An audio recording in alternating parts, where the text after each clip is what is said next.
Good morning, Rabotai. Breakfast and the class today is dedicated in loving memory and Li'ilui Nishmat Esther Bat Victoria Alea Shalom, sponsored by the Shwai family, and as well we have the week of Kobru sponsored by Michael Dweck and Sunny Nakin. Ashrechem Israel.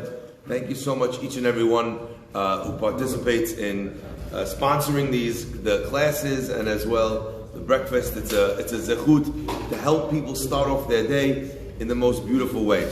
The pasuk says about Abraham Avinu, "Italech lefanai v'heyeh tamim." God says to Abraham Avinu, "Walk before me, v'heyeh tamim." What does the word tamim mean? Naive. Tamim can mean naive, and the Torah doesn't mean naive. What does it mean? Complete.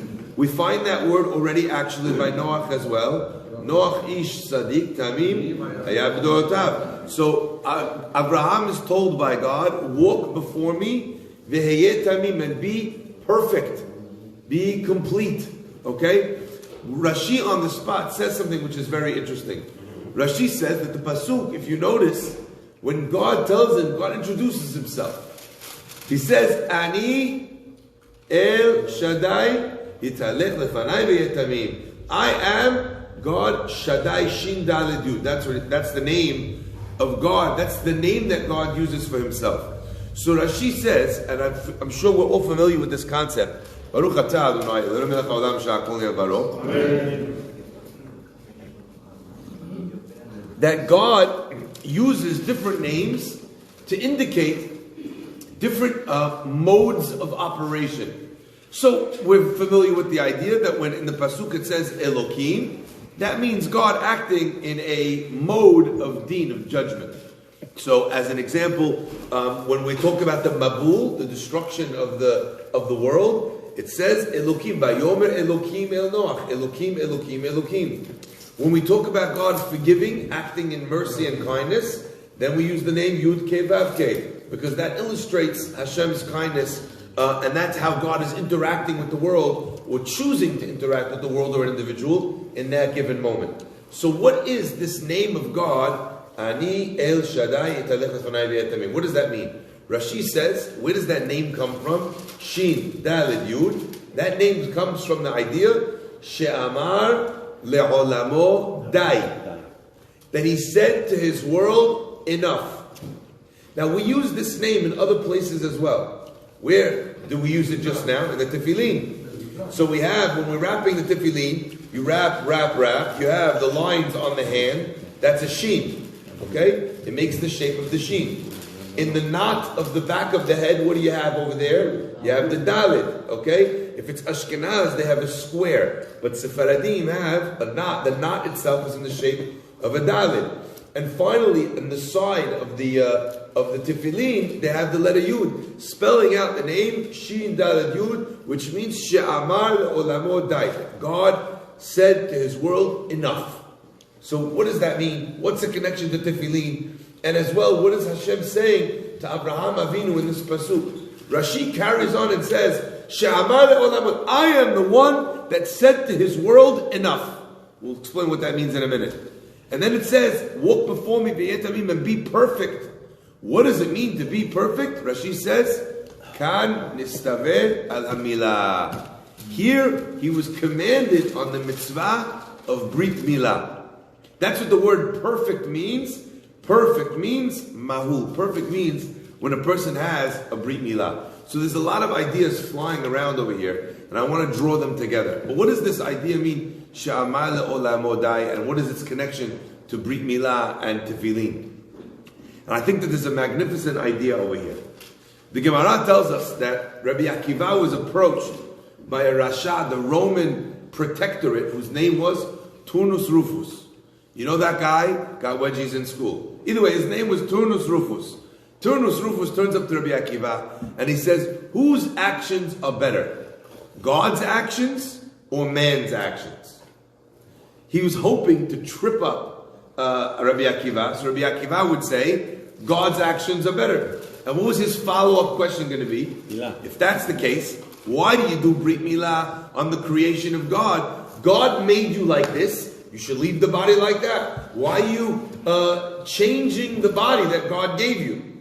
If God created a man with this kind of a foreskin, it should not be taken off. You're intervening on the acts of God. Rabbi Akiva understood what Turnus Rufus' his end game was, and he said, the deeds of man are better than the deeds of God.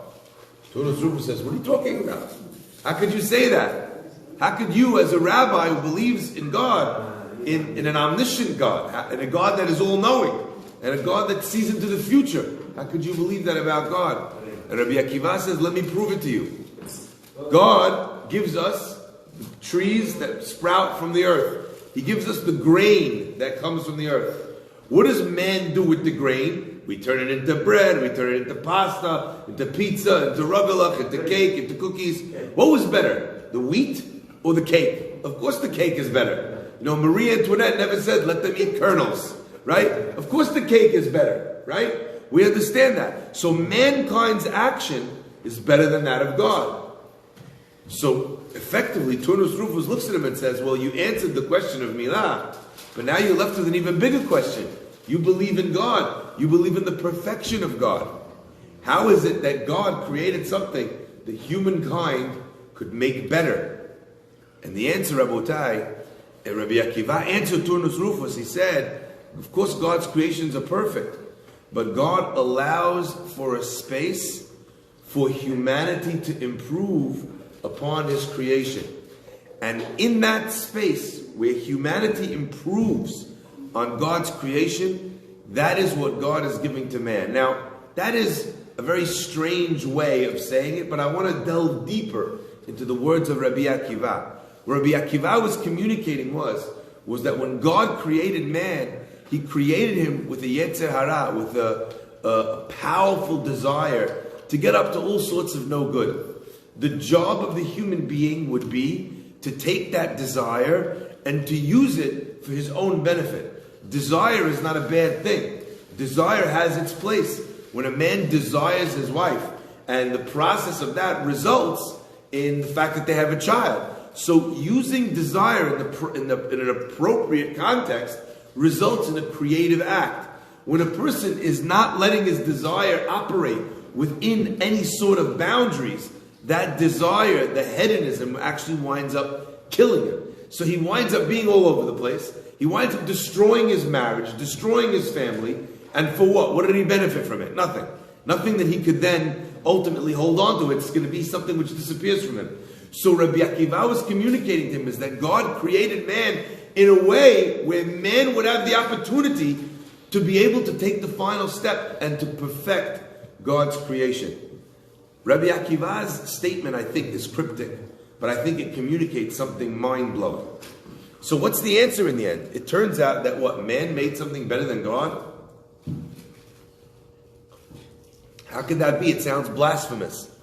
The answer, Rabotai, is you're looking the wrong way. Magicians, they have this unbelievable thing. It's called sleight of hand.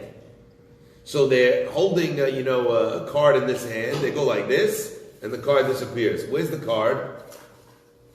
He tucked it into his fingers, turned his hands like this. The card is just in between his fingers facing this way. But his hands move so fast that you can't imagine that the card is anywhere but, because you thought you would have seen it. But we know actually that the hands move faster than the eyes. So what you're thinking about, when the guy is moving so quickly, or he brings it's called misdirection, he brings your attention here, and he moves faster, the hand can move fast enough that the eye can't catch it, Now, I want to focus on this for 1 minute. That this idea is really a form of misdirection. What's the misdirection? You're looking at the wheat and asking if God's deeds are better or humanity's deeds are better. And you're asking, how could it be that a human being could do something better than God could do? You're looking at this element of the foreskin, of the milah, and wondering, how could it be that we can improve upon the work of God? The answer is, you're looking at the wrong thing. Yes, it's true, God gave you a little bit of space to be able to improve upon His works. But that wasn't the test. That wasn't the product. You're the product. So you look at the earth and you wonder, how could it be that God gave us something that isn't finished? The answer is, because that's not the product. You're the product. That is there in your world to be able to give you a stage. Like Shakespeare said, the whole world is a stage for a person to be able to act their life out upon. A stage to be able to interact with the world and to make that bread, and instead of shoving in their mouth like an animal, to say a beracha, to wash their hands, to purify themselves, to recognize where it came from. So God gives you the opportunity to make something special with what He gave you so that you could think it's yours. And in the process of beracha says, even though it looks like it's mine and I made it, I recognize where it really comes from. That's what it means where it says that God says, Ani kel shakai. She'amar le'olamo dai means He said to His world, dai. Where did He say to His world, dai? God is making the world and He's expanding the world. And in each stage of creation, God had to decide when was it enough. So as an example, when He's forming the world, how big should the world be? How much of the universe should our globe, should our earth take up? How close, and the sun is coming close to the earth, how close should the sun be to the earth? When God is separating the dry water from the water from dry land, how much space should the water take up in the world? And how much space should the earth take up? God is creating the animals and the birds and the fish. How many should there be? Should the earth be overrun with creatures? Or so in every area, God created a boundary, and the point was that there was a stage where that was just enough. So that's really what the Pasuk is communicating to each and every one of us. Hashem says to Abraham, He says, I'm going to give you this mitzvah of Brit Milah. And if you're wondering if this is my will, because it was Abraham that realized and discovered that although there were many forces in the world, all of those forces were governed by God. It was God that was in charge of everything. So if that was the case, why did God not just finish the Milah Himself, create you already with the Milah? And the answer was, Ani kel shakai. I'm the one who decides where things begin and where things end. I'm the one that decides, not just in quantity how many birds there will be, but in quality, how good a person will be. And I give each person the end, the job to be able to finish off. Rabotai, it's incumbent upon you and on me, each day when we wake up, to ask ourselves, God created me this way. He made me with my brains. He made me with a big heart, but He also made me a little hot under the collar. He made me angry. God made me someone who is, who is very generous, who gives tzedakah to everybody. But He also made me someone that needs to have the kavod. I crave the kavod like other people crave food. I need the recognition. Recognize that that was part of Hashem's plan. That He was giving you a puzzle where half of the puzzle pieces are already there. There's a few more pieces which are obvious, but there's always one or two pieces that are difficult to work out. And in the process, when the person does that, there's such a tremendous feeling of satisfaction. When the person can complete the puzzle, God says, I'm giving you all the pieces, but it's your job now to assemble them in an appropriate way. Therefore, the Pasuk says, Ani kel shakai, hitalech lefanai, walk before me and be complete. The tefillin, Rabotai, is the same. We invoke Hashem's name as well with the Shin and the Dalet and the Yud. Why? Because the process of tefillin is when a person is binding themselves. It's meant to be like rope. Like you're binding yourself to HaKadosh Baruch Hu. If God wanted you to be an angel, He would have made you that way. God wanted you to be a being that is apart from Him, that is driven away from Him by His desires or her desires, by our wants and our needs and our pettiness. Hashem wanted you to be a creation that isn't naturally together with Him. But then He gave you the rope to be able to tie yourself to that person. Imagine you met someone who had the best mazal. You went, I don't know, to, God forbid, you went to a casino, there's one guy who's winning all night. Has the best of everything he touches, he wins. Guy wins every lottery ticket. What do? You follow behind him, you choose the same numbers. Right? The guy he's going to, you take a rope, you tie your legs together. The guy can't get away from you. Tefillin is us recognizing that we were created with a few pieces out of place, It's up to us to fix those pieces. So when a person ties themselves to Hashem, it's a recognition of the fact that my deficiencies were created in a way where I step in and I fix them up. There was a great rabbi whose name was the Ribnitzer Rebbe, and with this will end. The Ribnitzer Rebbe was someone who had a tremendously warm place in his heart for the Jews that lived in Russia. And he would seek out these Jews in Russia and try and provide them with opportunities. But specifically, one of the most dangerous mitzvot to do in Russia before the fall of the Iron Curtain was the mitzvah of Brit Milah. Why? Two reasons. Number one, you go pray, you do a mitzvah, you do something. There's no residual and lasting effect to be able to show that you did the mitzvah. So if you prayed this morning, or if you studied Torah, the KGB couldn't tell that you did the mitzvah, the next day when you came home. Brit Milah is literally a mark on the flesh. So if there was ever a time that they would check, they would know that you'd broken the law. That was number one. Number two, it also takes time for the baby to heal. So it's not like you could do the mitzvah quickly, under the shadow of darkness and then just get on with your life. It was something that a person needed, you need to spend a few days doing the Brit Milah, getting better. You'd have to disappear inexplicably. How'd you do it? So it was a big Mesirut Nefesh. It was very dangerous, and people were very afraid to be able to do Brit Milah in the Soviet Union.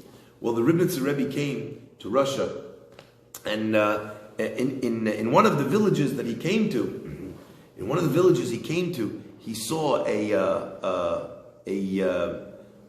family, and the family had a baby there, a young child. And the Ribnitzer Rebbe, he came to this parents. And they said to him, we really want to do the mitzvah of Brit Milah, but we're very afraid. How do we know that this is not going to be sakanat nefashot? And the Ribnitzer Rebbe said, listen, he says, I can't promise you anything. He says, but I could take it on my responsibility that nothing will happen. It's on me. I'll pray on my zechuyot, on my merit, on my, I'm covering you, so to speak, for this, and I'll do every possible thing, and we will celebrate the bar mitzvah together of this child. So the Ribnitzer Rebbe says. This young couple, they think about it, they said, look, the rabbi's taking the responsibility, he's taking it on his merit, on his berakah. Okay, we're going to do it. They do the Brit Milah. Rabotai, many years passed. And one day the Ribnitzer Rebbe is in Eretz Israel, and he's driving down the street with his driver, and he says, make a left, make a right, make a left, make a right, make a left, make a right. Eventually they wind up at this little small house.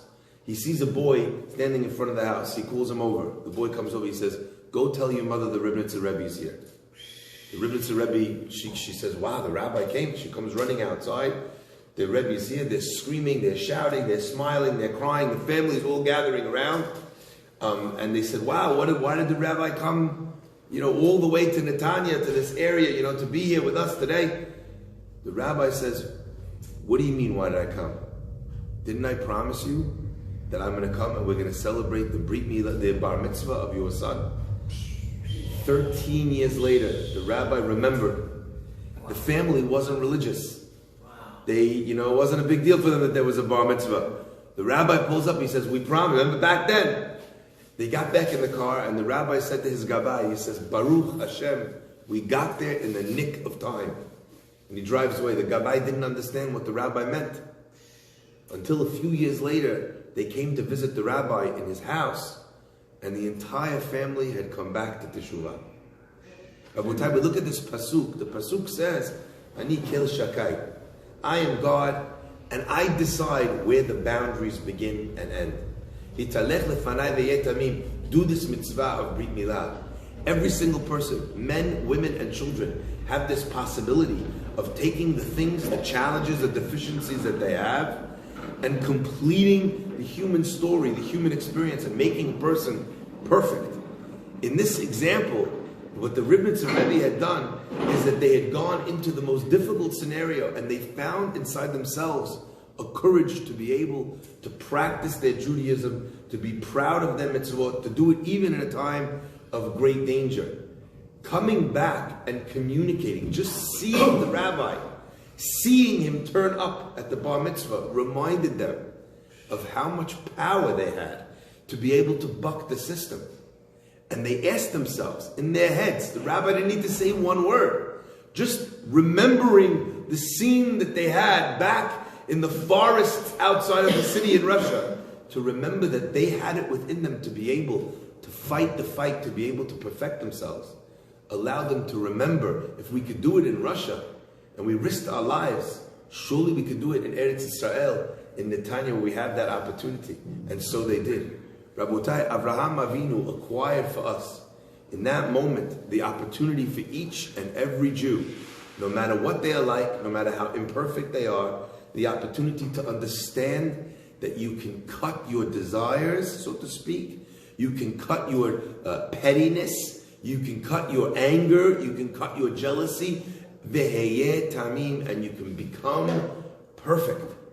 That is the opportunity that sits in front of each and every Jew.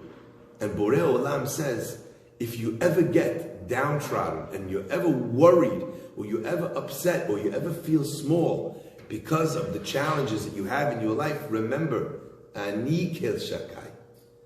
I made you that way. I decided how good you would be. I decided how many challenges you would have. This was the puzzle that I decided that you were built to be able to complete.